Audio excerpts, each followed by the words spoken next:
Di tengah kegiatan pra-TNI Manunggal membangun desa reguler ke-110 Bojonegoro, anggota TNI kunjungi pengrajin keranjang bambu. Dalam kesempatan ini, Kopral II Rusmanto mencoba membuat keranjang.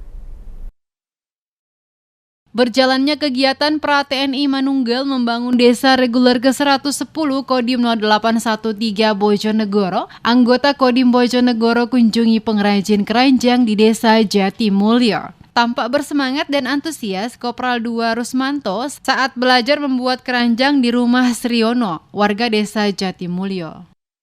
Bapaknya ini bikin keranjang, ternyata susah, Mbak. Saya tadi bantu, ternyata susah. Iya.